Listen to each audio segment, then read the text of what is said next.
بسم الله والحمد لله والصلاة والسلام على رسول الله صلى الله عليه وسلم أما بعد ود زاويات في تكتاتايوች እንደምን አላችሁ السلام عليكم ورحمة الله تعالى وبركاته ይህ شمولية الإسلام የእስልምና ሁለንተናዊነት የሚለው ተከታታይ መተዋወሳችን ተከታታይ ርዕስ አንዱ አካል ሆነው ስለ ጾም የሚመለከተው ርዕሰ ጉዳይ ነው ዛሬ የምንተዋወስበት። ይሄንን شمولية الإسلام የእስልምና ሁለንተናዊነት ብለን ስንል አጠቃላይ የሰው ልጅ ሁለንተናዊ ሐያት ወይም የሰው ልጅ ህይወት ሁለንተናዊ በሆነ መልኩ የሚቀርጽና ለውጥ የሚያመጣ ወይም ለውጥን የሚያጎናጽፍ ዲን ነው እስልምና በሚል መሰረት ያንን ውበት ማሳየት ነው የዚህ ፕሮግራም ዓላማ ማለት ነው። ብዙ ጊዜ ከዚህ በስተፊት ባሉት ፕሮግራሞች እንደተነጋገርነው ስለ ሶላትም ስናወራ የሶላት ሀደፉ የአብዛኛው የእስልምና ማዕዘናትና መሰረታዊ የእስልምና ማዕዘናት ዓላማቸው ዋናው የሰው ልጅ ወደ ላቀ የሆነ የስብዕናና የፐርሰናሊቲ ወይም ደግሞ የስነ ባህሪ ከፍታ ላይ መውሰድ ነው ትልቁ ዓላማው። ለምን ነብዩ አለይሂ ሰላቱ ወሰለም انما بعثت لاتمم مكارم الاخلاق እኔ የተላኩት መልካም ስነ ምግባሮችን እንደውም ከፍ ያሉ የሆነ ላዕላይ የሆኑ መልካም ስነ ምግባሮችን ለማሟላት ነው እኔ የተላኩት ብለዋል ረሱል አለይሂ ሰላቱ ወሰለም። እና አጠቃላይ በሐያታችን የምንሰራቸው አምልኮዎች ለምንድነው በሐያታችን ላይ ለውጥ የማያመጡት? ይሄ የብዙዎቻችን ጥያቄ ነው የሚሆነው ማለት ነው። እና ያንን እንደ ምሳሌ አንስተናል።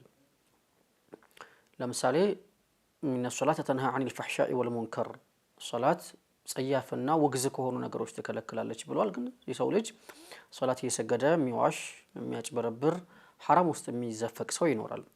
لا اله الا الله محمد رسول الله ካለ በኋላ ኢማኑ ያልተሟላለትና የጎደለበት ሰው ብዙ እርም የሆኑ ነገሮች ውስጥ ተዘፍቆ ምናምን ልናየው እንችላለን ማለት ነው። ዘካም ላይ ልክ እንደዛው ልንመለከተው እንችላለን። የዘካ ዓላማው ሰውን ማጽዳት፣ ዘካ የሚለው በራሱ ማጽዳዳት ስለሆነ ማጥራራት ስለሆነ የሰው ግን ዘካ እየሰጠ ግን ሰውየው ሰደቃም እየሰጠ ግን ልቡ ያልነጻ የሆነ ሰው ቀልቡ ያልነጻ በደንብ ያልጠራ የሆነ ሰው ይኖራል ማለት ነው። ግልጽ ነው። ይሄ ከምን የመነጨ ነው ከምን ጉድለት ነው የሚለውን ነገር እያየን ቆይተናል እስካሁንና ዛሬ ደግሞ ስለ ጾም እንመለከታለን ማለት ነው። አሁን ጾም أن تشهد أن لا إله إلا الله وأن محمد رسول الله وتقيم الصلاة وتؤتي الزكاة قالوا بوهلا لا إله إلا الله محمد رسول الله بلا لتمسكرنا كالله بستقر كلا هيالك هنا أملاك بستقر بأونة يمين ملك هنا أملاك بزي مدر لا يلم محمدم يا الله ملك تنيانا بارا مهوناتشون أقل قايه مهوناتشون لتمسكرنا بلا والرسول عليه الصلاة والسلام يسلمنا مقبيانا ودزيك قبابوها له للتنيا ويسلمنا أركان وتقيم الصلاة صلاة مقومنا لتقومنا بلا الرسول عليه الصلاة والسلام وتؤتي الزكاة زكاة لتسطنا وقالوا بوهلا النزيهين أيتناتشوال مالتنا كذا قتلو يالله وتصوم رمضان نمور لتصومنا أن هدفه يسلمنا ሁለንተናዊነት ብለን ስንል ከዚህ በስተፊት እንደነገርኳችሁ የአርካን الاسلامን ብቻ አይደለም ምን ዳሰሰው ሌሎችም ርዕሰ ጉዳዮች እናያለን። ግን መሰረታዊ የእስልምና አካሎች እና የእስልምና መሰረቶች ዓላማቸው የመጨረሻ ምጡቅ መሆኑን ለማሳየት ከስር መጀመር መቻል አለብንና ከዛ አንፃር ነው በተከታታይ ይሄድን ያለነው እንጂ ሌሎችም ርዕሰ ጉዳዮች ብዙ የህይወታችን ክፍል እንመለከታለን። ማህበራዊ ጉዳይ ውስጥ ሳይንስ ውስጥ መግባት ሲያስፈልገን ከሱ ጋር ልናጣቀስ እንችላለን። ስነ ልቦና አስተምሮ ውስጥ መግባት ሲያስፈልገን ከሱ ውስጥ ልናጣቀስ እንችላለን። እንደዚህ እያልን እንሄዳለን ማለት ነው። ሳያስፈልገንም ደግሞ በቁርአንና በሐዲሱ ላይ ብቻ ተብቃቅተን እናልፋለን። እና ለዛ የዛሬ ሶስተኛ ፕሮግራም ርዕሰ ጉዳይ የመረጥኩት ጾም የሚለውን ነው ማለት ነው። ስለዚህ አርካኖቹን ተራ በተራ እንመለከታቸዋለን። ከዛ በኋላ ወደ ሌላ ጉዳይ እንገባለን። አሁን ጾም ብለን ስንል ብዙ ጊዜ የተለያዩ አይነት ዳዕዋዎች ይደረጋሉ። ብዙ በጾም ዙሪያም ረመዳን በመጣ ቁጥር ወይ ደግሞ የሚጾምባቸው ቀናቶች በመጡ ቁጥር ዳዕዋ ይደረጋል፣ ተዝኪራ ይደረጋል፣ መተዋወስ ይደረጋል ማለት ነው። ስለዚህ ግን ለምንድነው ግን የሰው ልጅ ጾም በሐያቱ ላይ ለውጥ የማያመጣበት ለምንድነው እየጾመ የሚለውን ነገር ሚስጥሩን ጭምር እንመለከታለን ማለት ነው። ጾም ረሱል አለይሂ ሰላቱ ወሰላም እንደተናገሩት يقول الله سبحانه وتعالى الله سبحانه وتعالى ይላል ረሱል አለይሂ ሰላቱ ወሰላም كل حسنة እያንዳንዱ ሐሰና ወይም ሁሉም ሐሰናና በጎ ስራ መልካም ስራ አላህ ዘንድ በጎ ስራ ተብሎ ሲመዘገብ ب10 أمثالها በመሰል 10 ብዜት ነው የሚመዘገበው ብለዋል። አላህ እንደዚህ አለ ብለው ረሱል አለይሂ ሰላቱ ወሰላም ተናገሩ። ከዛ ኢላ 700 أضعاف እስከ 700 እጥፍ ነው የሚሄደው ከ10 ተነስቶ ማለት ነው። እያንዳንዱ ኸይር ስራ ለምሳሌ ሌላ ሐዲስ ላይ ረሱል አለይሂ ሰላቱ ወሰላም እንደተናገሩት እሳቸው የሐዲስ القدس ነው። ሌላ ሐዲስ ላይ ግን ረሱል አለይሂ ሰላቱ ወሰላም እንደተናገሩት አንድ ሰው ኸይር ስራ ለመስራት አስቦ ያን ኸይር ስራ ሊተወውም ይችላል ሊሰራውም ይችላል። መጥፎ ስራ ደግሞ ለመስራት አስቦ ሊተወውም ይችላል ሊሰራውም ይችላል። በዚህ ሁኔታ ያለው ልዩነት ሲጠቅሱ ኸይር ስራ ለመስራት አስቦ إذا هم بحسنة فعملها إذا هم بحسنة فلم يعملها መልካም ስራ ለመስራት አስቦ አንድ ባሪያዬ ብሏል አላህ Subhanahu Wa Ta'ala ግን ሳይሰራት ቀረ ያው እንግዲህ ለመስራት ነይቷል ግን በብዙ ምክንያቶች ሳይሰራው ቀረ ያንን መልካም ስራ ማለት ነው። ግልጽ ነው። ሶደቃ ለመስጠት አስቦ የሆነ ነገር ብቻ አስረሳው ወይ ሱና ሰላት ለመስገድ አስቦ ሌላም ኸይር ስራ ማለት ነው እና ሳይሰራው ቀረ فلم يعملها አልሰራትም ያቺን መልካም ስራ كتب له حسنة ለሱ አንድ ሐሰና ተብሎ ይጻፍለታል። አሁን አስቧል ግን አልሰራውም በመነየቱ ምክንያት በኒያው ብቻ ምክንያት አንድ ሐሰና ተብሎ ይታሰብለታል። ይሄ አላህ Subhanahu Wa Ta'ala ረህመት ነው። ከዛ ደግሞ ሲቀጥል إذا هم بحسنة መልካም ስራን አስቦ فعملها ከሰራት فله 10 أمثالها አንድ ስራ ነው የሰራው አንድ በጎ ስራ ሰርቷል አላህ ዘንድ አንድ በጎ ስራ ተብሎ አይደለም የሚጻፈው አጅሩ ማለት ነው 10 ብዜት ተባዝቶ ይጻፍለታል ማለት ነው። طيب 10 ብዜት ተባዝቶ ይጻፍለታል። ከዛ ሲቀጥል ኢላ 700 أضعاف ከዛ ወደ 700 እጥፍ ደግሞ የሚባዛለትም ሰው አለ። ለምን በኒያችን ልክ ስለሆነ መቼም ቀልቡ ፈርቶ በጣም ቀልቡ ተንጠልጥሎ አላህን በቃ ዱዓ አድርጎ ምን ብሎ የቀልባችን ሁኔታ ይለያያል። መልካም ስራ ስንሰራም እንኳን አይደለም። ለምሳሌ አላህ Subhanahu Wa Ta'ala ነብዩላህ ዩሱፍን አለይሂ ሰላቱ ወሰላም ባህሪ ሲገልጻቸው በቁርአን ላይ فسقى لهما ثم تولى الى الظل አጠጣላቸውና አለ ሁለት እንስቶች ውሃ ለማጠጣት ወርደው ነው ወደ ወንዝ ማለት ነው። የነብዩላህ ሹዓይብ ልጆች ወደ ወንዝ ወርደው ነው። ከዛ እዛ አካባቢ የነበሩ ጎረምሶች በጉልበታቸው ነው የሚያነሱት። ግልጽ ነው 40 ወጠምሻ ነው ያንን ታንከሩን አንስቶት እንስሳቶቻቸውን የሚያጠጡት እና ጉልበት ያላቸው ሰዎች በማህበር እየተደራጁ ወጠምሾች ያነሱ ያንን ያጠጣሉ ማለት ነው። እነዛ ሁለት እንስቶች በጎ የሚያደርግላቸው ሰው የሚሰራላቸው ሰው የሚተባበራቸው ሰው ከመሃላቸው ከሌለ በስተቀር ያንን ተከፍቶ አጠጥተው እስኪጨርሱ ድረስ መጠበቅ መቻል አለባቸው። መጨረሻ ላይ ነው የሚያጠጡት። ግልጽ ነው ወረፋቸውን መጠበቅ መቻል አለባቸው። እና ነብዩላህ ዩሱፍ አለይሂ ሰላቱ ወሰላም ነብዩላህ ሙሳ አፍወን በጣም ይቅርታ ነብዩላህ ሙሳ አለይሂ ሰላቱ ወሰላም በዛ ሲያልፉ አዩአቸው ማለት ነው። አዩአቸውና قال ما خطبكما ምንድነው የምታደርጉት አሏቸው።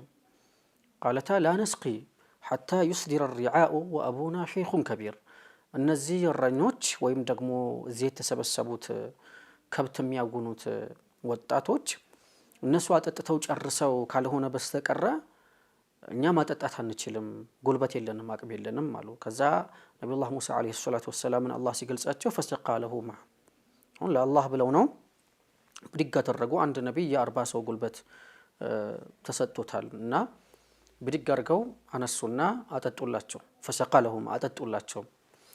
ከዛ ثم تولى الى الظل ይላል። ግልጽ ነው። ከዛ በኋላ ወደ ጥላው ገለላሉ።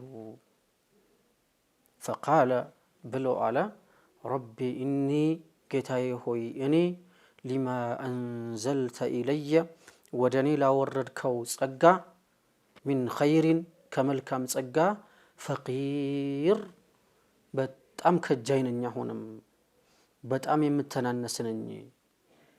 ይሄ ሁሉ በረከት ይሄ ሁሉ ጸጋ ካንተ ነው፣ በእኔ ኃይል በእኔ ጉልበት የተሰራ አይደለም። ያ አላህ የሰራሁትን መልካም ስራ ተቀበለኝ፣ የበለጠ መልካም እንድሰራ የበለጠ ብርታት እንድትሰጠኝ፣ የበለጠ ኃይል እንድትሰጠኝ፣ የበለጠ ጽናትና ሶብር እንድትሰጠኝ፣ የበለጠ አቅም እንድትሰጠኝ ለምንሃለሁ ማለት ነው። ግልጽ ነው። አንተን ነው ሌላ መስጋና የምፈልግ አይደለሁም፣ ካንተ ብቻ ነው የምፈልገው እያሉ መለመናቸው ነው። ግልጽ ነው። እና በሰጡትና ባደረጉት ነገር የማይመጻደቁ የሆኑ ሰዎችን አላህ Subhanahu Wa Ta'ala በቁርአን ላይ አመስግኗቸዋል። እና ኸይር ስራ ሲሰራ ባደረገው ልክ ወደ አላህ በሰራው መልካም ስራ ልክ ወደ አላህ የሚመለስ ሰውና ተውበት የሚያደርግ ሰው ምን ይሆናል? የኸይር ስራው እጥፍ እየተባዛለት ይሄዳል። እንደውም ኢላ አድዓፊን ከሲረቲን ወደ ብዙ እጥፍ፣ አሁን 700 እጥፍ እንዳልነው በአንድ ኸይር ስራ ወደ ብዙ እጥፍ ይባዛለታል ብለዋል ረሱል አለይሂ ሰላቱ ወሰላም። ስንት እጥፍ ነው? ላ ያዕለሙሃ ኢላላህ አላህ እንጂ የማያውቃት የሆነ ተብሎ ኢድኻር የሚሆንለትና የሚመዘገብለት ሰው አለ ማለት ነው። እና እያንዳንዱ ሐሰና በዚህ በንያ ልክ የሚመዘገብ ነው። ግን ቢዐሽሪ አምሳሊሃ በልኬት ደረጃ ግን ይታወቃል። አንድ ሐሰና አንድ መልካም ስራ አንድ ሐሰና ተብሎ ነው የሚጻፈው፣ ወይም አንድ አጅር አንድ ምንዳ ነው የሚኖረው። አንድ ሐሰና ተብሎ ነው የሚጻፈው። ግን አላህ Subhanahu Wa Ta'ala ረሕመተን ቢዒባዲሂ ለባሪያዎቹ በማዘን የተነሳ መልካም ስራ በሰራን ቁጥር አላህ ወደ ራሱ እኛን ለማቅረብ ካለው ፍላጎት የተነሳ አላህ ረብል ዓለሚን የምንሰራውን መልካም ስራና ኸይር ስራችንን ያባዛልናል ማለት ነው። ቢዐሽሪ አምሳሊሃ በ10 አምሳያዎች አድርጎ አላህ ያባዛልናል። እያንዳንዱ ኸይር ስራችን በ10 ይባዛል። እንደውም ደግሞ ቀልባችንን ባጠራን ቁጥር ወደ 700 ይባዛል። ግልጽ ነው። በዚህ መልኩ ረሱል አለይሂ ሰላቱ ወሰላም የእያንዳንዱ ምንዳ ወደ አላህ በመልካም ስራ እንድንቀርብ ሰስፔንስ ያደርጉናል፣ ወይም ደግሞ ልባችንን እንድንጠለጠልና ወደ ኸይር ስራ እንድንጓጓ ያደርጉናል። በዚህ አይነት አገላለጽ ማለት ነው። ማጓጓያ ብቻ ሳይሆን ደግሞ በተግባርም ደግሞ አላህ የሚያደርገው ነገር መሆኑን ገልጸውልናል። በዚህ መልኩ ነው የምንነዳው አላህ አሉ ረሱል አለይሂ ሰላቱ ወሰላም። አላህ ከነሱ ያድርገን። ከዛ ኢለ ሲያማ በጣም የሚያጅበው ደግሞ ይሄ ነው። ጾም ብቻ ሲቀር ጾም አጅር የለውም እንዴ? ምንዳ የለውም እንዴ? ጾም ብቻ ሲቀር ፈኢነሁ እሱ ጾም ሊ ለኔ ነው አለ አላህ Subhanahu Wa Ta'ala አሉ። ሊ ማለት ምን ማለት ነው? ፈኢነ ሲያመ ሊአጅሊ ጾም የተጾመው ለኔ ነው። ሶላት ለአላህ አይደለም እንዴ? ቂራአታችን ለአላህ አይደለም እንዴ? ዘካችን ለአላህ አይደለም እንዴ? ነው። ግን እነዚህ መልካም ስራዎች የምንሰራቸው ስራዎች በአይን የሚታዩ ናቸው። ለምሳሌ ሶላት ሲሰግድ ይንቀሳቀሳል፣ ይኸው እየሰገደ መሆኑ ይታወቃል። ዘካም ሲሰጥ እየሰጠ መሆኑ ይታወቃል አይደለም? ቁርአንም ቢቀራ እየቀራ መሆኑ ይታወቃል። ተደብቆ በድብቅ የሚያደርገው ነገር ካለ ሰውም ሳያየው ማንም ሳያውቅበት የሚሰጠው ከሆነ ይሄኛው ሌላ ደረጃ ነው ብያቸዋለሁ። ለምሳሌ ከ10 ተባዝቶ 700 ተባዝቶ በቀልቡ ልክ መጨረሻው ምንድነው? አላህ እንጂ ወደማያውቀው ወደሆነ አጅር ይሸጋገራል። አጅሩ ብዙ ይሆናል። ግልጽ ነው። አላህ እንጂ ወደማያውቀው አጅር ይሸጋገርለታል ማለት ነው። ያ በድብቅ በሰራው ቁጥር መልካም ስራውን ማለት ነው። ወይም ቀልቡ ባለው ንጽህናና ጥራት ልክ ያን መልካም ስራ ሲሰራ አላህ እንጂ ስለማያውቀው ማለት ነው። ጾምን ግን በማንኛውም ሐል ተደብቆም ቢያደርገው በግልጽም ቢያደርገው የሚገልጸው ነገር አይደለም። በቃ ሊ ነው፣ ሊአጅሊ ነው። መሰረቱ ለአላህ ነው። ለምሳሌ አንድ ሰው ጾመኛ መሆኑን ማን ያውቃል? ማንም ሰው አያውቅም። አን ከተማ ላይ ወጥቶ ጾመኛ ሆኖ ቢንቀሳቀስ እቤቱም ሆኖ ተደብቆ ቢቀመጥም ጾመኛ ቢሆን ያው ጾመኛ ነው በቃ ማንም ሰው አያውቅም። መብላት አልፈለኩም ካለ በቃ አልፈለገም፣ ግልጽ ነው። ስለዚህ በውስጥ የሚደረግ ነገር ነው ጾም። ለኔ ተብሎ የሚደረግ ስራ ስለሆነ ወአና አጅዚ ቢሂ ይሄን ደግሞ የምመነዳው እኔ ነኝ አለ አላህ Subhanahu Wa Ta'ala። ግልጽ ነው።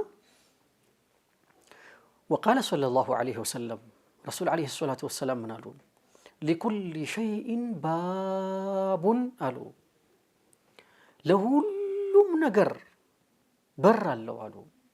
ለሁሉም ነገር በር አለው አሉ።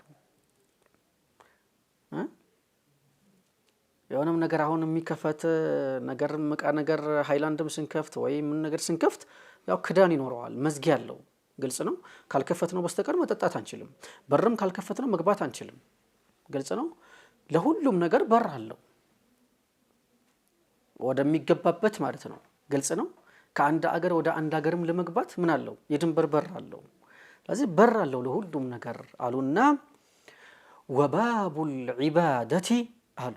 አሁን ብዙ ጊዜ እዚህ ጋር እንደው ሶላት ለመስገድ እንደው ታከተኝ፣ ደከመኝ፣ አልቻልኩም፣ ሶላት ላይ ሰነፍኩኝ፣ ዘካ ላይ ሰነፍኩኝ፣ እንዲህ ለማድረግ ሰነፍኩኝ፣ እንዲህ ለመስራት ሰነፍኩኝ የሚል ጭንቀት ያለባቸው ወንድሞች ወይም ያጋጠመን ጊዜ የለም? በጣም ብዙ ጊዜ አይደለም በሐያታችን። ለዚያ ረሱል አለይሂ ሰላቱ ወሰለም ምን አሉ? ለሁሉም ነገር በር አለው አሉና ወባቡል ዒባደቲ የአምልኮ በሩ ደግሞ የዒባዳ በሩ ደግሞ አስሰውሙ ጾም ነው አሉ። ያ አላህ። ስለዚህ አንድ ሰው ቁርአን መቅራት ሲታክተው ጾም ምን ይሆናል? በር ነው የሚሆንለት ቁርአን ለመቅራት። ሶላት መስገድን ሲዳከም ጾም ምን ይሆንለታል? በር ይሆንለታል። በቃ መከፍቶ እንደመግባት ማለት ነው። ወደ ማንኛውም ዒባዳ የተዘጋን በር ቁልፍ ከፍተን እንደምንገባው ሚፍታህ ይሆናል ማለት ነው። የጾም በር ከተዘጋበት አንድ ሰው ምን ይሆናል ማለት ነው? በጣም ብዙ መልካም ስራ ላይ ይሳነፋል፣ ይዳከማል። የብዙ ክፉ ስራ ደግሞ መንስኤ ነው የሚሆነው በጾም አለመታገዙ። እንደ ምሳሌ እናያለን። በዚህ መልኩ ግን ለምንድነው አሁን እንደ ምሳሌም ለማየት ለምንድነው በዚህ መልኩ ጾም የተለየው? እንደው በጣም በልዩ መልኩ ረሱል አለይሂ ሰላቱ ወሰለም እንደዚህ የገለጹት የሚለውን ስናይ ወኢንማ ካነ الصوم ጾም እኮ የሆነበት ምክንያት መخصوصا بهذه الخواص በዚህ በጣም ስፔሻል በሆነ መንገድ ለመለየት የቻለበት ምክንያት በሁለት ምክንያት ነው አሉ። ለአምረይ አንደኛው يرجع الى الكف ወደ መቆጠብ ምንድነው? ምግብን ነው የሚከለከለው፣ መጠጡን ይከለከላል ማለት ነው። ግልጽ ነው። ምግብና መጠጥን የሚያህል ነገር መቆጠብ ነው። وهو عمل سري ይሄ ደግሞ የሚስጥር ወይም ድብቅ ስራ ነው የሚሆነው። ለራሱ ነው የሚያደርገው። ካልበላ ካልጠጣ መቼም በግልጽ ምሳውን በልቶ ሊሆን ይችላል ብሎ ሌላ ሰው ሊያስብ ይችላል ማለት ነው። ጾመኛ ሆኖ ይውላል ማለት ነው። لا يطلع عليه غير الله سبحانه وتعالى الله እንጂ ማንም ሰው አያውቀውም። በቃ በግልጽ የሚስጥር ስራ ነው ጾም። لا كالصلاة والزكاة وغيرهما ቀድም እንዳለው እንደ ሶላት እንደ ዘካት አይደለም፣ እንደ ዘካ አይደለም። አንዱ ይሄ ለየት ያደርገዋል። ሁለተኛው ነገር انه قهر لعدو الله سبحانه وتعالى يا الله سبحانه وتعالى ጠላት መስበሪያ ነው፣ ማሸነፊያ ነው፣ መርቻ ነው አሉ። ማንበርከኪያ ነው ሸይጣንን ማለት ነው። አሁን ብዙ ጊዜ ወንድምና ወንድምን የሚያጋጨው ቤተሰብ ላይ ግጭት የሚፈጥረው ባለትዳሮች መሃል ግጭት የሚፈጥረው ሸይጣን ነው አይደለም? በወንጀል ላይ የሚያበረታው ከኸይር ስራ የሚያዛንፈው ከአላህ ትእዛዝ ወደ ኋላ የሚያስቀረው የአላህን ክልክላት እንድንዳፈር የሚያደርገን ብዙ ነገር ማለት ነው። በህይወታችን ነግደን እንዳንለወጥ፣ ሰርተን እንዳንለወጥ፣ ነግደን እንዳናተርፍ፣ ተምረን ውጤታማ እንደሆን የሸይጣን ነው አይደለም? ጠላታችን የአላህ Subhanahu Wa Ta'ala ጠላት ሸይጣንን አከርካሪ መስበሪያ ነው የሚሆነው አሉ። فإن الشيطان هو العدو ጠላት ብሎ ማለት ሸይጣን ነው። ولن يقوى العدو إلا بواسطة الشهوات ጠላት ደግሞ بواسطة الشهوات በስሜቶቻችን አማካኝነት ካልሆነ በስተቀር አይበረታም ጠላት። ግልጽ ነው። ጠላት የሚበረታው በስሜቶቻችን ምክንያት ነው። ሸይጣን የሰው ልጅ ሲበላ ሲጠጣ ያገኘውን ነገር የሚያገበሰብስ ከሆነ ምን ይሆናል? ሸሃዋት ፍላጎቱ ሆዱ በሞላ ቁጥር ምን ይሆናል? የምድራዊ ፍላጎት የቁሳዊ ፍላጎቱ እያየለበት ይመጣል ማለት ነው። كيف تدعي خشية الله سبحانه وتعالى وتقوى الله سبحانه وتعالى وأنك قد جعلت بينك وبين الله حاجزا ይላሉ። አላህ ስብሓነሁ ወተዓላ የአላህን ፍራቻ እንዴት ነው አላህን እፈራለሁ ብለህ የምትለው? ባንተና በአላህ መካከል ግርዶ አድርገህ ይላሉ። ያ ሐጂዝ የተባለው ምንድነው?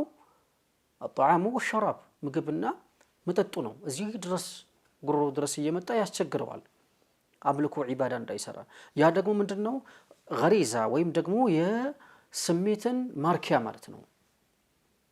ግልጽ ነው። አላህ ሐራም ወዳረገው ነገር እንዲሄድ በቃ ይሄ ቁሳዊ አይነት ፍላጎቶቹ እንዲኖሩና እንዲያየሉ ያደርገዋል ማለት ነው። ከውስጥ ይሄኛው የበላይ እንዲሆንበት ያደርጋል። ስጋዊ ፍላጎቱ ከፍ እንዲል ያደርገዋል ማለት ነው። ያ መንፈሳዊ ፍላጎቱ ደግሞ በተቃራኒ መንገድ ይቀጭጫል። መቼም ሲበላ ሲጠጣ እንቅልፍ ያምረዋል፣ ይደክመዋል። በቃ ስሜት ላይ ብቻ ይሄ ስጋዊ ፍላጎት ላይ ነው ትኩረት የሚያደርገው። ግልጽ ነው። ለዒባዳ የተዘናጋ ሰው ይሆናል። በስተመጨረሻ ደግሞ ያው ውስጡ የስሜት ሙቀቱ እያየለ ሲመጣ ደግሞ ወደ ምን እንደሚሄድ ይታወቃል፣ ምን እንደሚያስፈልግ ማለት ነው። ግልጽ ነው። ወልጁዑ ስለዚህ በዚህ መልኩ ሲሆን ስሜቱ ባየለ ቁጥር ምን ይሆናል? እንደፈለገ ጅማቶቹ ይፍታታሉ፣ ሰውነቱ ምናምን በቃ ሌላ ነገር ነው የሚሆነው። በዚህ ጊዜ ሸይጣን እንደ ልቡ በሰውነቱ ውስጥ ለመንቀሳቀስ ከላይ እስከ ታች ድረስ እንደ ልቡ ለመንሸራሸር ይመቸዋል። በተለይ በጅማቶቻችን ማለት ነው፣ በደም ስሮቻችን ሸይጣን የሚሄደው በዛ ነው። ግልጽ ነው። ይሞቀዋል፣ በጣም ይገነፍልበታል ማለት ነው። የሚያስፈልገው ነገር ሸይጣን ምን ያደርገዋል? የሆነ ነገር ሲናገር እኮ እንደዚህ አይነት ሰው ደሙ የሚፈላ ሰው ነው የሚሆነው፣ ቱግ የሚል ሰው ነው የሚሆነው፣ ስሜታዊ ሰው ነው የሚሆነው። መብላት መጠጣት ቁሳዊ ነገር ካልሆነ በስተቀር አያምረውም። ልክ እንደዛው ስሜቱንም አልባሌ በሆነ መንገድ እንዲያረካና እንዲገደድ መንፈሳዊ ፍላጎቱ ወይም ደግሞ ፓርቱ እንዲቀጭጭ ያደርገዋል። ወልጁዕ ረሃብ የሚባለው ነገር ታዲያ ጾም የክሲሩ ጀሚዓ هذه الشهوات እነዚህን የስጋዊ ፍላጎቶችን በሙሉ ምን ያደርጋቸዋል? ይሰብራቸዋል። ፍላጎት ጥሩ ነው። ሸህዋ ከሌለው አንድ ሰው ለአንድ ነገር ፍላጎትና መሻት ተነሳሽነት ከሌለው ሸህዋ ከሌለው ትርጉም የለውም።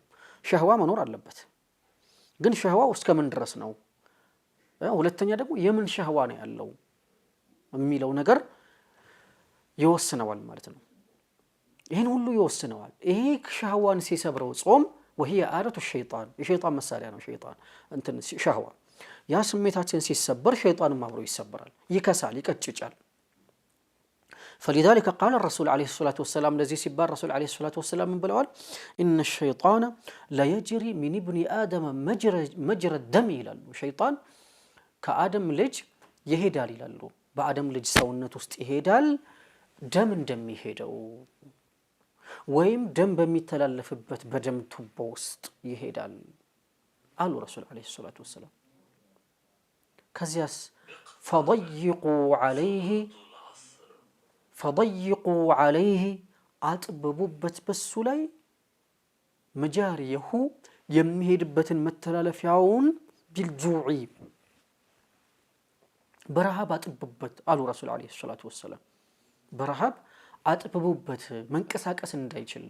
ለዛ ነው አንድ ሰው አሁን ብዙ ጊዜ በጅን የተለከፉ የሰፈረባቸው ማለት ነው ወንድምና እህቶች በአይን የተለከፉ በሲህር የተለከፉ ወንድምና እህቶች አብሮ የሸይጣን ሰራም ስላለበት ጾም የሚያበዙ ከሆነ በአጭር ጊዜ ውስጥ ከሲህሩ እንዲገላገሉ፣ በአጭር ጊዜ ውስጥ ከአይኑ እንዲገላገሉ፣ በአጭር ጊዜ ውስጥ ከዛ ከጅን በሽታ እንዲገላገሉ ሰበብ ይሆንላቸዋል። ለምሳሌ አይመቸውም ሰውነት ውስጥ ምቾት ከሚነሳም ቦታ ላይ አሁን እኛ መቀመጥ እንችላለን። ለምሳሌ ታክሲ ውስጥ ገባን እንደዚህ ነው የሚያቆነጠነጠን አይደለም፣ መቀመጥ አንችልም። ሌላም ቦታ ቁጭ ብለን ስንል የምንቀመጥበት ቦታ ሙቀት ካለው ምን እናደርጋለን? ብድግ ነው የምንለው አይደለም፣ ትኩስ ነገር እንደውም ሌላ በሽታ ያመጣል ብለን ስለምንፈራ ማለት ነው። የኛን ሐያት አደጋ ላይ ይጥለዋል እዚህ ቦታ ላይ መቀመጣችን ብለንም ጭምር ልንፈራ እንችላለን። መቀመጫችን ላይ የሚወጣ አላስፈላጊ ነገር ሊኖር ይችላል ማለት ነው። ምቾት ባልሰጠን ቁጥር ኩላሊቴን ያመኛል፣ እንደዚህ ያደርገኛል፣ ኪንታሮት ይወጣብኛል፣ እንደዚህ ይሆናል ብለን ነው አይደል የምንፈራው።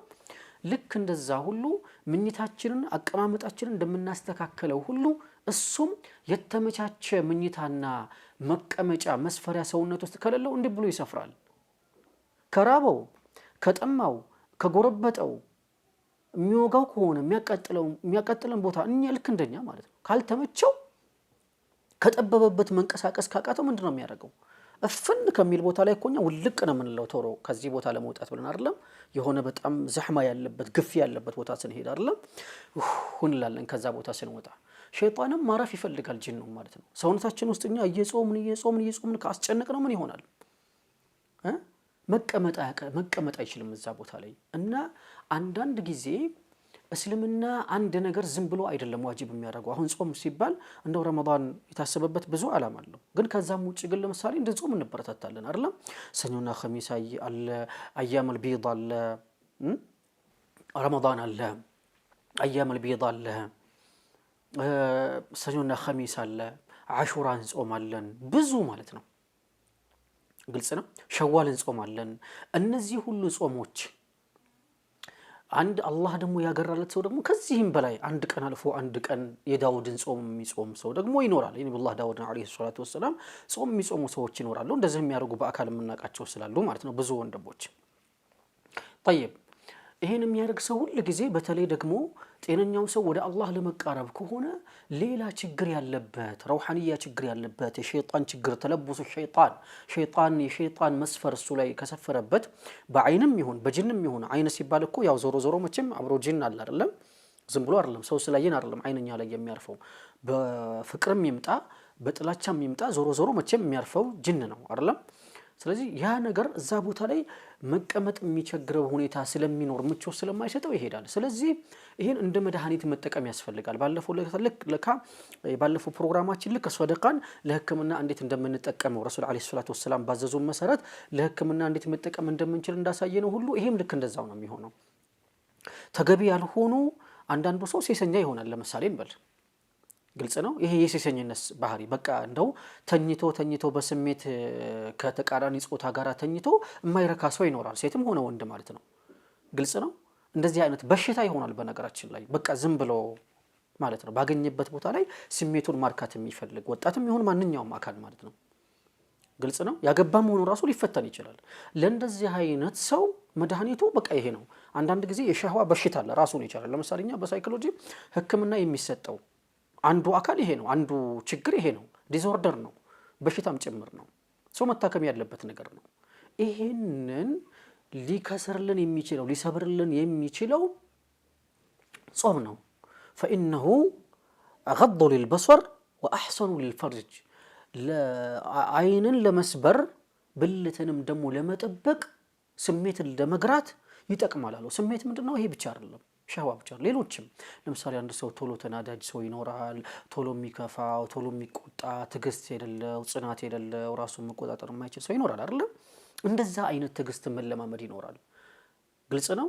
ሐታ ራሱ በቃ ስሜታዊ የሆነ ሰው ቶሎ ቱግ ብሎ ገንፍሎ ነው በቃ እንደዚህ አይነት ነገር